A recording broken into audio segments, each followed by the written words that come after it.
Құрбы-құрдастарыңыздың, туыстарыңыздың немесе таныстарыңыздың қарапайым шай мен кофеден үзілді-кесілді бас тартып, жай ғана қайнаған суды ішіп жүргендерінің талай рет куәгері болдыңыз. Сұмдық ай, құр суды қалай ішесің деген сауалды да бірнеше рет жолдағаныңыз есіңізде ме? Мұның сырын әлі де білгіңіз келе ме? Пайдалы кеңестеріміз сіз үшін, каналыма тіркеліп қолдап кетіңіздерші. Қарапайым қайнаған судың негізгі пайдасы ағзаны тазалауында жатыр. Су іш қатуды емдеп, буындардағы және басқа да мүшелердегі артық тұздарды, бүйрек пен бауырдағы зар мен шлактарды шығар.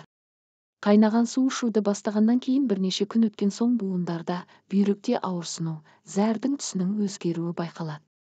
Қорықпаңыз. Бұл ағзаңызда оң үдерістердің жүріп жатқандығының белгісі.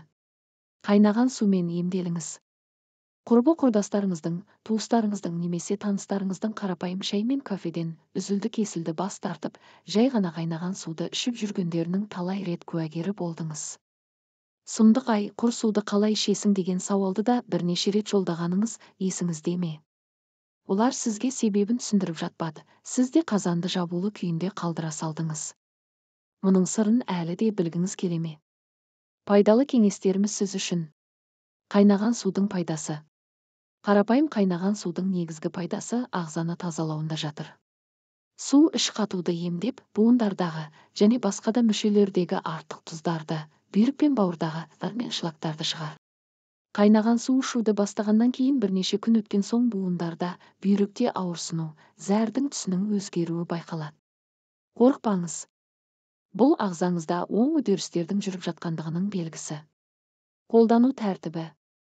Қайнаған суды таңғы астан 30 минут бұрын аз ғана мөлшерде ішіңіз. Оны асықпай ішу керек.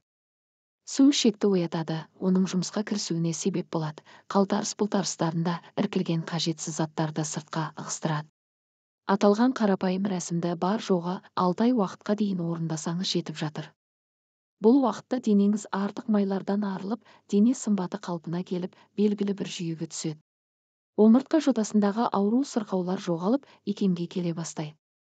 Асыңыз дұрыс қорытылмай, ішіңіз кеуіп жатса, тамақтан кейін де қайнаған су ішкеніңіз дұрыс. Каналыма тіркеліп лайк басып қолдап кетіңіздерші, рахмет.